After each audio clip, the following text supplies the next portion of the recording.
the report has concluded he has deliberately misled the House. That's not that much of a surprise, because the fact that he decided to resign on the basis of the findings of the report, which he had sight of before the committee published it to all of us, indicates that he realised that he was going to have a big sanction. I've got a copy here, Kay. So I'm going to it's already on. Yeah, absolutely, online as well. It's with pictures. If people with photographs, yeah, I'm just looking at that. 100 pages long. I'm just going to the conclusions.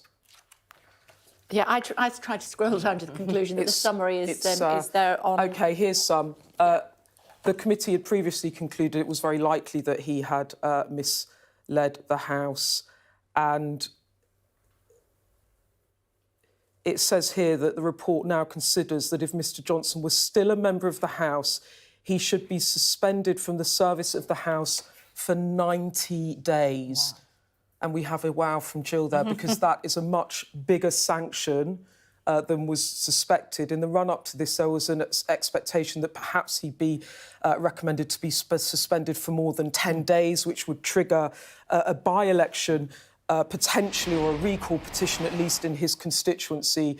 But the recommendation of suspended from the House for more than 90 days, it says, for repeated contempts and for seeking to undermine the parliamentary process. We recommend he should not be entitled to a former member's pass. This is also from the committee.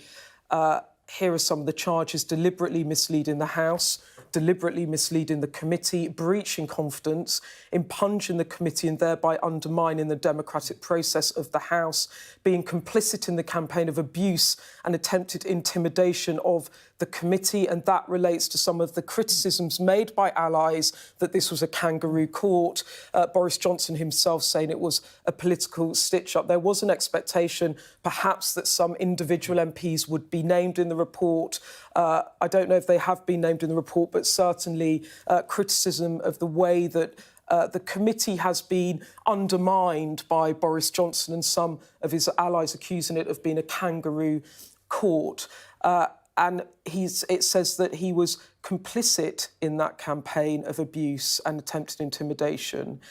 It also says we came to the view that some of Mr Johnson's denials and explanations were so disingenuous that they were, by their very nature, deliberate attempts to mislead the committee and the House, while others demonstrated deliberation because of the frequency from which he closed his mind to the truth. In view of the fact that Mr Johnson is no longer a member, as I said, we recommend that he should not be granted a former member's pass. So there are some of the top lines that we're going through this big report as we speak. You can see it there on your screens, over 100 pages. But that sanction, Kay, is much bigger than was expected. And it explains now the furious resignation of Boris Johnson on Friday night at about 8 p.m, where, having seen the report and having had his honours list passed by Downing Street and published, that he immediately quit Parliament because he clearly, from this report, saw the writing on the wall and decided that perhaps his career, for now, as he puts it, was at an end, given the level of that suspension, the extent of that suspension, and quit before he was sanctioned in this way by colleagues. Jill, I wonder if you could respond to the point that has just been highlighted there by Beth and the final conclusion of the committee. In the light of Mr Johnson's further contempts, we put on record that if he had not resigned his seat, we would have recommended that he be suspended from the service of the House for 90 days for deliberately misleading the House, deliberately misleading the committee, breaching confidence, impugning the committee and thereby undermining the democratic process of the House, and being complicit in the campaign of abuse and attempted intimidation of the committee. They're throwing the book at him there. They are, but I think what we're seeing here is two things. One is the sort of initial investigation into did he mislead the House, and they've concluded remember there was that probing in the committee when we were watching it about whether maybe he was reckless, and some people thought that maybe the committee would conclude that he just didn't do enough due diligence, having been given assurance. And they've actually decided, no, this was deliberately misleading the House. That's why they've gone, quite big on penalties. But then what he seems to have managed to do is so alienate the committee by both his own reactions, but also the reactions of lots of people on his behalf, basically saying this is an unfair process, an anti-democratic process, it's a kangaroo court. We saw Jacob Rees-Mogg say that directly after Boris Johnson's evidence.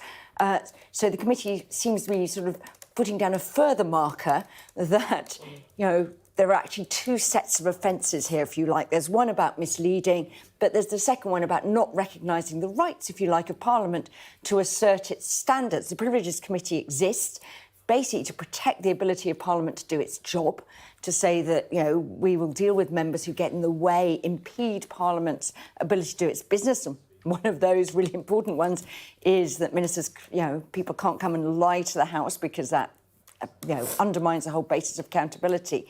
So I think we're, as you say, seeing them saying, actually, we've got to take a big stand on this. And if you like, make an exemplary punishment, which is why I think they've gone for 90 days. Yeah. The other thing that they will have borne in mind is this is not just some junior parliamentary undersecretary of whom nobody has heard. This is the Prime Minister who is doing it. Also, actually, in the report, they note of the contempt of Parliament on the June the 9th. And this relates to that explosive Johnson statement that came on Friday night, in which he basically denounced the committee, said it was a kangaroo court, said that it was a political stitch-up, said that he had no other option but to quit because this was a sham process. And they have said that that was a further contempt because he was effectively publishing information about what the committee had concluded, and that was obviously privileged and confidential information. So it could be that by his own actions, he has exacerbated, if you like, his sanction.